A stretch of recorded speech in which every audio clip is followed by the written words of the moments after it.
Bonjour à toutes et à tous, nous poursuivons cette série d'exercices Python sur le thème principal de la modification des nombres et nous sommes rendus à l'exercice 6 que nous allons traiter immédiatement. Je vous rappelle le contexte général. Tom a acheté un terrain de 413 m², il a payé 150 000 €. Et là, je vous demande d'écrire un programme qui invite l'utilisateur à afficher le prix du terrain en mètres carrés.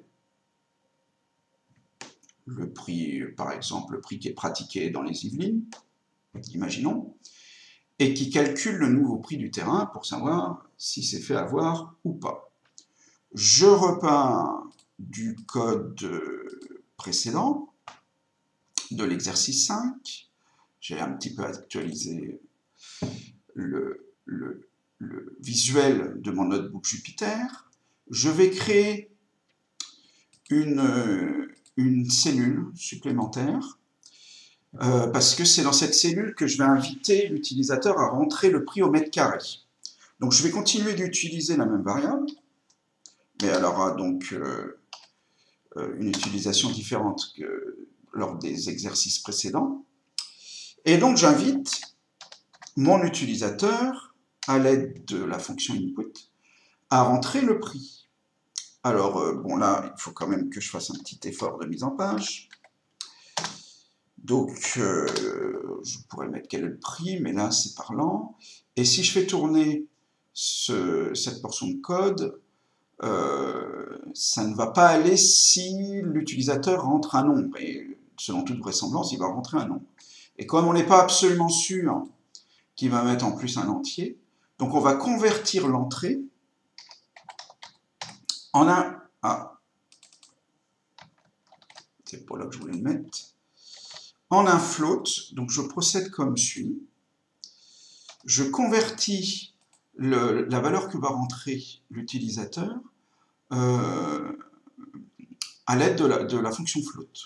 Alors bon, je testerai cette portion de code après. Là, je vais poursuivre. Alors, je n'ai plus besoin de la bibliothèque math. L'aire est figée pour l'instant. Elle fait 413 m². Et là, cette fois-ci, maintenant, je veux calculer le prix officiel, le prix moyen, par exemple, d'un terrain dans le département des Yvelines. Donc, ce que je vais faire, c'est je vais multiplier l'aire de mon champ, de mon terrain, pardon, par le prix au mètre carré que l'utilisateur vient de rentrer. Là, je veux afficher le prix. Alors, je vais le mettre. Je vais d'abord voir ce que ça donne sans formatage. Et là, bah là, il va falloir que je fasse ça relativement proprement, si c'était possible. Alors là, je vais mettre du texte. Le prix du terrain est...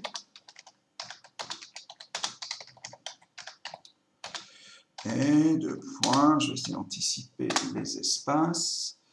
Je vais utiliser l'outil de concaténation, c'est-à-dire plus le prix.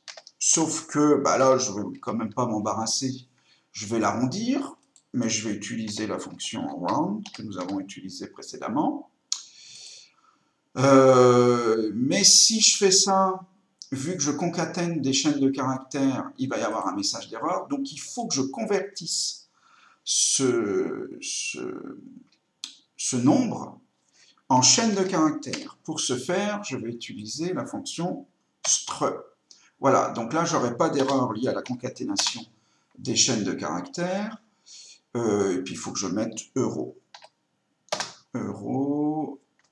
Hop, hop, ça va être bon. Je ferme une parenthèse.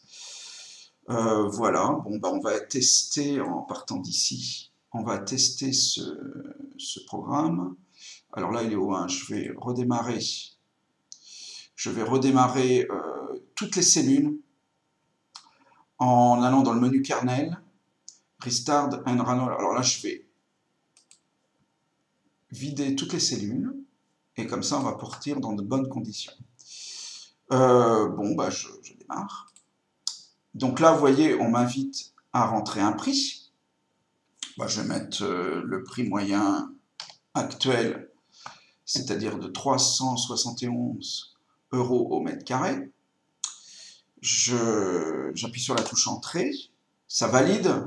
Donc là, en fait, si j'avais écrit, écrit PM2, j'aurais vu que ça donnait 371. Mais je poursuis, je me fais confiance. Alors, le prix, si jamais ça m'avait coûté 371, enfin si ça avait coûté à Tom 371 € le mètre carré, le vrai prix de son terrain, ça aurait été 153 223. Donc là, c'est l'affichage sans formatage. Et je l'ai arrondi, donc ça donne bien 153 223 €. Voilà, ça fonctionne bien. Je vous remercie d'avoir suivi cette capsule et je vous dis à très bientôt.